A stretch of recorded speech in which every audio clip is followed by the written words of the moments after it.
जैन साथियों, assessment year 2025-26 के लिए आईटीआर फॉर्म फिलअप करने का डेट शुरू हो चुका है। जी हां, और ये आखिरी डेट इस साल अगस्त 31 तक रखा गया है। अब बात करते हैं हम अपने भारतीय सैनिक की, जो कि इंडियन आर्मी, नेवी या एयरफोर्स में तैनात हैं। वो किस प्रकार अपने आईटीआर फॉर्म को फिलअप करके खुद अपना रिफंड ले सकते हैं। बहुत बार क्या होता है कि प्रॉपर नॉलेज ना होने के कारण वो अपना आईटीआर फिलअप ही नहीं कर पाते हैं।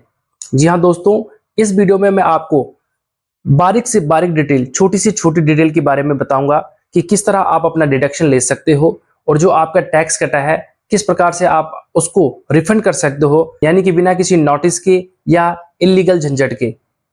सिखाऊंगा प्रॉपर लीगली तरीके से आप किस प्रकार से अपना जो आईटीआर, आपका जो पैसा कटा हुआ है टैक्स का, आप किस प्रकार से रिफंड ले सकते हो। दोस्तों, आपने वीडियो को शुरू से अंत तक देखना है, कोई भी पार्ट मिस मत करना और कोई भी जो मैं बताता हूं उसको मिस इंटरप्रिटेशन मत कर लेना। होता क्या है, हम कुछ और बताते हैं और आप कुछ और समझ जाते हैं, और अगर आपने एज इट इज नहीं फाइल किया तो आपको नोटिस आ सकता है। सबसे पहले जो एचआरए क्लेम होता है वो आपके लिए भी है और एक सिविलियन के लिए भी होता है, लेकिन आपके लिए जो डिफरेंशिएशन है वो है अंडर सेक्शन 1014 के अंदर। जी हाँ दोस्तों, मैं बात करने जा रहा हूं यहां पे इनकम टैक्स लॉ के अंदर एक सेक्शन है 1014, जिसमें कि आपके सारे अलाउंसेस आ जाते हैं। 1014 रूल 2BBB के तहत मैं बात करने जा रहा हूं, जिसमें कि सबसे पहले मैं बात करना चाहूंगा आपके सीए अलाउंस की, जो आपको चिल्ड्रन एजुकेशन अलाउंस मिलता है।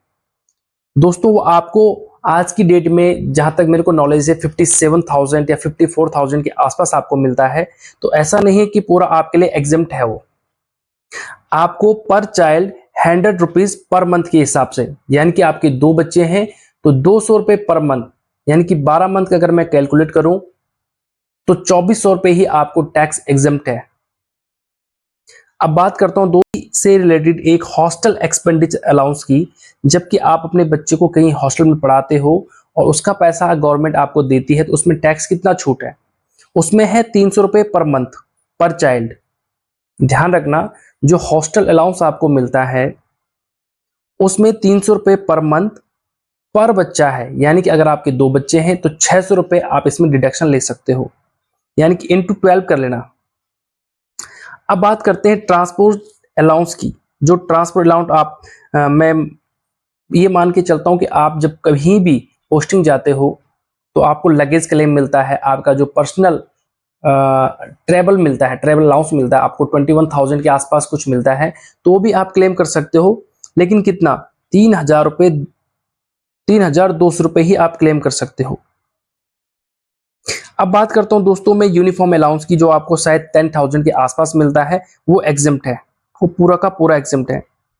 इसी तरह आपके पास हाई एल्टीट्यूड 7,000 रुपए, 3,300 से लेकर 7,000 रुपए तक, ये वेरिएशन करता है आपके एरिया पे। जो हिली एरिया में जवान हमारे तैनात होते हैं उनके लिए 300 रुपए से लेकर 700 रुपए पर मंथ यहाँ पे आप टैक्स एग्जेम्पशन ले सकते हो। जी हाँ दोस्तों, बात करता हूं मैं जो आपको कंपलसेटरी फील्ड एरिया अलाउंस मिलता है, उसमें आप 2,600 रुपए पर मंथ एग्जेम्पशन ले सकते हो। अब बात करते हैं सेमी मॉडिफाइड फील्ड एरिया की, उसमें 1,000 रुपीज है। आर्मड फोर्सेस, यानी कि जो काउंटर इंसर्जेंसी में आप आर्मड फोर्सेस की जवान तैनात हो, आप 3,900 रुपए उसमें एग्जेम्प्ट ले सकते हो। इसी तरह दोस्तों मैं पूरी लिस्ट लगा दूंगा, आप पढ़ लेना। जो आपकी हाई एल्टीट्यूड ड्यूटीज होती है, सीआई ड्यूटीज होती है, इसमें आपको सर्टेन अमाउंट, कुछ डिडक्शन जो है उसमें आपको मिल जाती है। तो इस तरीके से आपने कैलकुलेट करना है, जो पर मंथ मैंने बताया है उसको इंटू करना है 12 से, और उस अमाउंट पे आपको डिडक्शन मिल जाएगा। अब बात करते हैं एचआरए की। एचआरए दोस्तों, जैसे कि आप सब जानते हो, अगर आप मेट्रो सिटी में रहते हो तो आपको 50% सैलरी का 50%, या जितना आपने एक्सपेंडिचर यानी कि रेंट दिया है वो जो मिनिमम होगा वो आप क्लेम कर सकते हो। वैसे मैं बात करता हूं सेक्शन 10(5) में आपको जो एलटीए मिलता है उसमें भी आप डिडक्शन ले सकते हो। दोस्तों, ये तो थी बात डिडक्शन की, कहां पे आपको क्या डिडक्शन लागू है। अब बात करते हैं कि आपने फॉर्म फिलअप कैसे करना है। इसके लिए आपने सबसे पहले इसके लिए आपने क्रोम में इनकम टैक्स सर्च करना है। आपके सामने कुछ ऐसा पोर्टल खुल के आ जाएगा। यहाँ पे आपने सिंपली अपना पैन कार्ड नंबर टाइप करना है। मैं मान के चलता हूं दोस्तों कि आपने न्यू रजिस्ट्रेशन नहीं है, आप रजिस्ट्रेशन ऑलरेडी कर चुके हैं पहले से, और आप हर साल अपना आईटीआर फाइल करते हो। अगर आप न्यू रजिस्ट्रेशन में वीडियो चाहते हो तो मैं अलग से एक वीडियो बना दूंगा। जैसे ही आप अपना यहाँ पे पैन कार्ड टाइप करेंगे, आप कंटिन्यू करेंगे। ये देखिए, कंटिन्यू के बाद आपसे ये मांगेगा आपका पासवर्ड, आपने पासवर्ड देना है और कंटिन्यू में क्लिक कर लेना। ये जो ऊपर बॉक्स इसको चेकआउट जरूर कर लेना। जब आप अपना पासवर्ड लॉगिन कर लेते हो, आपके सामने इनकम टैक्स रिटर्न आईटीआर के लिए ये जो सिलेक्टेड ईयर मांगेगा, आप करंट ईयर 2025-26 सेलेक्ट करोगे और ऑनलाइन मोड पे क्लिक करके कंटिन्यू कर दोगे। जैसे आप कंटिन्यू करोगे तो दोस्तों आपके सामने कुछ ऐसा पेज खुल के आ जाएगा, जहां पे आपने सिंपली स्टार्ट न्यू फाइलिंग पे क्लिक करना है। जैसे आप क्लिक करोगे, आपके सामने दूसरा पेज खुल के आ जाएगा, जिसमें कि आपका जो इंडिविजुअल हो, आप या क्यों आप इंडिविजुअल हो, आप क्लिक करोगे और यहाँ पे जो फॉर्म है आईटीआर 1 है कि आईटीआर 4 है। यहाँ पे थोड़ा प्रॉब्लम ये आती है दोस्तों कि बहुत सारे सैनिक भाई जो हैं वो आजकल क्या है, शेयर मार्केट में भी इन्वेस्टमेंट करते हैं, म्यूचुअल फंड में भी करते हैं और कुछ लोग ट्रेडिंग भी करते हैं। तो दोस्तों मैं यहाँ पे आपको बता दूं कि आपने सही फॉर्म भरना है, आईटीआर 1 नहीं भरना। जो शेयर मार्केट यूज करते हैं उनके लिए पिछले साल तक आईटीआर 2 था, इस बार आईटीआर 4 ही है। आपने, मैं मान के चलता हूं आप कुछ नहीं करते हो, सिंपल आपकी इन्वेस्टमेंट है कहीं एलआईसी पॉलिसी वगैरह में, आईटीआर 1 सिलेक्ट करना है और फर्दर के लिए क्लिक करके आगे बढ़ना है। जब आप आगे बढ़ोगे तो यहाँ पे आप देख पाओगे tax income is more than basic exemption limit, तो आप क्लिक करके जाओगे, चेकआउट करोगे, ओके। यहाँ पे आपकी पर्सनल इंफॉर्मेशन जो बेसिक पहला टैब है वो है बेसिक इंफॉर्मेशन का, जहां पे कि आपकी पूरी बेसिक इंफॉर्मेशन है। यहाँ पे अगर आप कुछ करेक्शन करना चाहते हो तो कर सकते हो। यहाँ पे एक ही नेचर ऑफ एम्प्लॉयमेंट, क्या नेचर है आपका, आपने सेंट्रल गवर्नमेंट में क्लिक करना है। जैसे ही आप सेंट्रल गवर्नमेंट में क्लिक करोगे, स्क्रॉल अप करोगे तो यहाँ पे आपसे पूछा जाएगा कि आप नए टैक्स रिज्यूम के थ्रू अपना टैक्स सबमिट करना चाहते हो या ओल्ड। तो मैं दोस्तों आपको बताना चाहता हूं कि आप प्रेफर करना ओल्ड वाले में। ओल्ड वाले में क्या है, सारी एग्जेम्पशन आपको मिल जाती है। अगर आप न्यू वाले में जाओगे तो आपको कुछ भी एग्जेम्पशन नहीं मिलने वाली है, क्योंकि गवर्नमेंट ने इस साल से सारी एग्जेम्पशनें बंद कर दी है। जैसे आप यहाँ पे क्लिक करोगे, आपके सामने आपका जो इनकम सैलरी वाला पोर्टल है या टैब है वो खुल के आ जाएगा।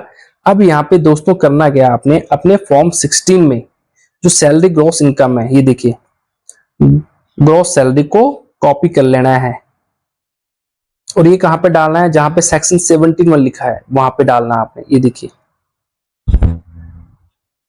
तो यहां पे आपने डाल देना है सैलरी एज पर 71। तो यहाँ पे जैसे आप डालोगे ग्रॉस ऑटोमेटिक उठा लेगा। और अब आपने स्क्रॉल अप करना है, स्टैंडर्ड डिडक्शन आपको 75,000 मिल गई है। मैंने ओल्ड चुन के न्यू रिज्यूम चुना है आपको दिखाने के लिए। आपने सेव के बटन पर टैप करना है। जैसे आप सेव के बटन पर टैप करते हो, स्क्रॉल अप करना है। यहाँ पे आपको कुछ भी करने की जरूरत नहीं है दोस्तों। यहाँ पे ऑटोमेटिक देखिए जो अदर इनकम होगी आपकी तो वो शो कर देगा और सिंपली आपने यहाँ पे क्लिक करना है। अब आता है टोटल डिडक्शन के एक टैब। टोटल डिडक्शन के टैब में हमने क्लिक करना है और यहाँ पे जो है दोस्तों आपको जो भी अभी डिडक्शन मिलने वाली है उसकी लिस्ट सामने आ जाएगी। यहाँ पे आपको सब कुछ पूछेगा, 80 कंट्रीब्यूशन टू अग्निपथ स्कीम, जो अग्निवीर है हमारे देश के, उनके लिए गवर्नमेंट ने अलग से एक निकाला हुआ है। इस वाले कॉलम में नए टैक्स रिजिम में दोस्तों मैं आपको बताना चाहता हूं कोई भी डिडक्शन क्लेम आपको नहीं मिलने वाला है। ये देखिए मैं आपको चेकआउट करके दिखा रहा हूं यहाँ पे कितना था और वहां पे क्या वेरिएशन है। तो दोस्तों अभी मैं क्या करूंगा, मैं स्विच करूंगा ओल्ड वाले टैक्स रिजिम में। अगर ओल्ड वाले टैक्स रिजिम में मैं स्विच करता हूं तो आप देख पाओगे कि जो ये टैक्स अभी मेरे को नील शो कर रहा है कि आपका रिफंड कुछ नहीं होने वाला है, उसके बाद रिफंड हो जाएगा। ये देखिए यहाँ पे कुछ बेसिक एजम्पशन थी, यहाँ पे मैंने चूज किया। तो यहाँ पे देखिए दोस्तों मैं एनी अदर में जाऊंगा और अंडर सेक्शन 10 के तहत में डिडक्शन ले लूंगा। जो मैंने आपको शुरुआत में बताया था वो सारा मैं कैलकुलेट करके मैं यहाँ पे डालूंगा अमाउंट कि किस व्यक्ति को। आपका अमाउंट वेरिएशन हो सकता है, कम ज्यादा हो सकता है, वो आपने खुद कैलकुलेट करना है। मैंने इस केस में कैलकुलेट करके डाल दिया है और आप देख पाओगे कि अभी जो ग्रॉस है वो 5,25,000 तक आ चुकी है। मैंने सेव के टैब में टैप कर लिया है दोस्तों, और सिंपली ये देखिए अभी मेरे पास जो डिडक्शन के टैब है, अभी मैं डिडक्शन वाले में जाऊंगा तो सिंपली सी वहां पे ATC आ जाएगा। ठीक है, यहाँ पे कॉम्युनिटी टैक्स मैंने चेक कर लिया है कितना कटा है। अब ये देखिए यहाँ पे ATC आ गया है। अब ATC में मैं ऐड करूंगा।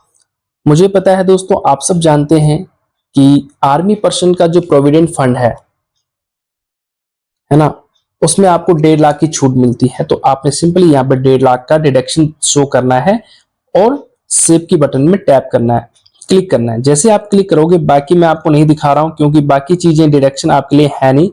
हो सकता है कोई कोई ATD यानी कि डिडक्शन ऑफ हेल्थ इंश्योरेंस किसी व्यक्ति ने लिया हो तो उसमें भी आप अपना ले सकते हो, लेकिन मेन चीज होता है आपका होम लोन। बहुत सारे फौजी भाई ऐसे होते हैं जो होम लोन लिया होता है, तो आप होम लोन भी इसमें शो कर सकते हो और उसमें भी आप 50,000 तक डिडक्शन ले सकते हो। वो आपके अकॉर्डिंग है, बाकी आपने कुछ छेड़ना नहीं है दोस्तों। बाकी कुछ भी चीज आपके लिए एप्लीकेबल नहीं होती इस चीज में। और सिंपली आपने टैब क्लिक करना है। ये देखिए जैसे मैंने डिडक्शन किया, अब टैक्स वाले टैब में मैं आ चुका हूं और मैं स्क्रॉल अप करके देख रहा हूं तो अभी क्या है कि टैक्स मेरा 0 हो जाएगा। तो जो टैक्स इन्होंने पहले काटा है वो रिफंड के, ये देखिए वो रिफंड के लिए आ जाएगा। यहाँ पे देखो शो कर रहा है you are eligible for a refund of ₹26,630। ये देखिए दोस्तों, सिंपली अब आपने क्या करना है, स्क्रॉल अप करना है और सबमिट करना है। प्रीवियस में यहाँ पे कुछ आपसे मांगेगा कि आपका जो सेल्फ डिक्लेरेशन है आपने भरा है, कहां से भरा है, आपने टाइप कर देना है और सिंपली आपने क्लिक करना है। प्रोसीड टू वैलिडेशन में करना है। आप क्या करेंगे दोस्तों, ये दोबारा आपका प्रीव्यू दिखाएगा और प्रोसीड टू वैलिडेशन के लिए जाओगे तो ये वेरीफाई करना होगा आपको। अब ये वेरीफाई करेंगे, ये देखो ई वेरीफाई नाउ, मैं क्लिक किया और मैं चाहता हूं कि आधार कार्ड में OTP आए, आधार कार्ड के थ्रू मैं इसको वेरीफाई करूं। तो ये देखिए इस प्रकार से आप कर सकते हो। जैसे मैंने OTP भेज दिया है, अब OTP सिंपली टाइप कर दिया है और वैलिडेट पे क्लिक करके सबमिट करना है। जैसे हम सबमिट करेंगे हमारे पास ये देखिए डाउनलोड रिसिप्ट का ऑप्शन आ जाएगा, यानी कि हमारा ITR फाइलिंग हो चुका है और हमारा इनकम टैक्स रिफंड के लिए फाइल हुआ है ये। तो दोस्तों आपने बिल्कुल गड़बड़ी नहीं करनी है, ध्यानपूर्वक से अपना ITR फाइलिंग करना है। मैंने स्टेप बाय स्टेप आपको सारी चीजें बता दी है। डिडक्शन के बारे में ऑलरेडी हम बात कर चुके हैं। आई होप आपको वीडियो अच्छी लगी। अगर अच्छी लगी तो कमेंट करके जाना। मिलते हैं नेक्स्ट वीडियो में, तब तक के लिए बाय बाय, जय हिंद।